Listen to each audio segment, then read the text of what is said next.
Picture this. You fill an 8-year-old's brain, already struggling with focus and impulse control, with spoonfuls of sugar. For Max, who has ADHD, that candy bar isn't just a treat. It's like throwing gasoline on a bonfire. Energy explodes, focus disappears, and then comes the crash. But what's really happening inside his brain? That's what we're about to uncover. Max is an energetic, witty, and curious 8-year-old. He's got the kind of imagination that makes teachers smile, but also the kind of restlessness that makes them sigh. Sitting through math class feels like torture, and when sugar enters the picture, his challenges multiply.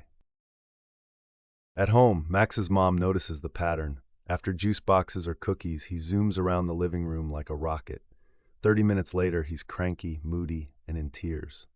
Sugar doesn't just sweeten his day, it derails it. Teachers see the same cycle. Max blurts out answers before anyone else, taps his pencil endlessly, and then zones out mid-lesson. They suspect ADHD, but the sugar highs and crashes make it even harder to manage.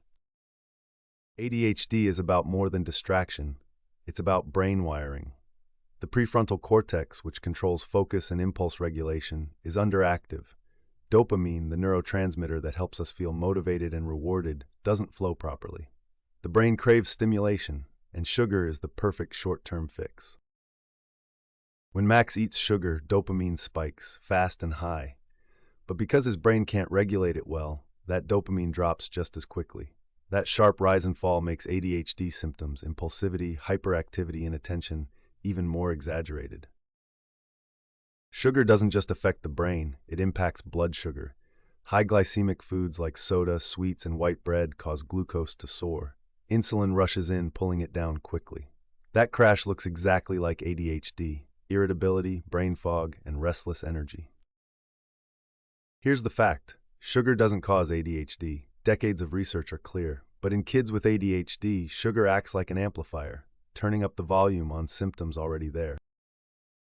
In a classic study from the 1990s, kids with ADHD had far more behavioral spikes after sugar than kids without ADHD. The hyperactivity wasn't imagined, it was measurable. Not all carbs are equal. High GI foods, soda, candy, white bread, dump sugar into the blood quickly. Low GI foods like oats, beans, and apples release it slowly. ADHD kids benefit more from the steady stream than the sugar dump. Sugar late in the day disrupts sleep. For ADHD kids like Max, who already struggle to fall asleep, that makes the next day's symptoms worse. Poor sleep equals worse focus, mood swings, and impulse control. High sugar diets are linked to irritability and emotional outbursts.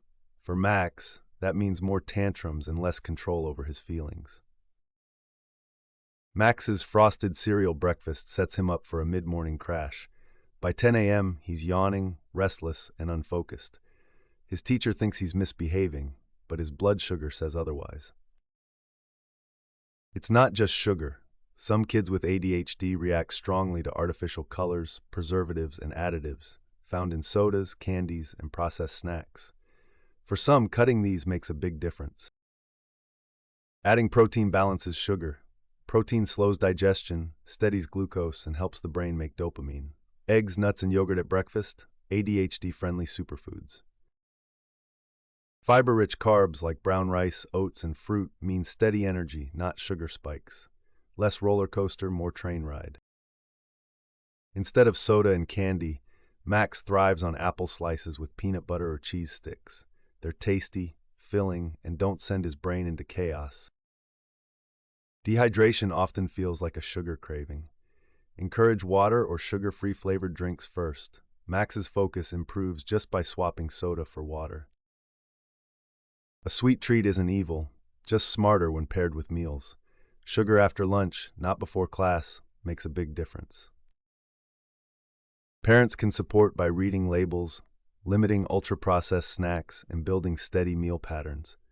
It's not about perfection, it's about consistency.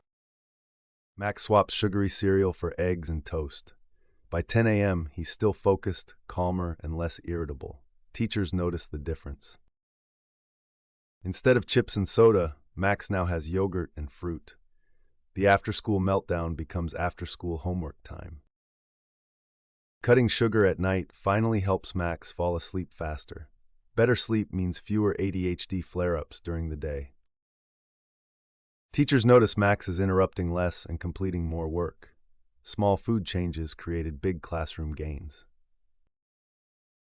Less sugar crash equals fewer tantrums. Max feels calmer and more in control of his emotions.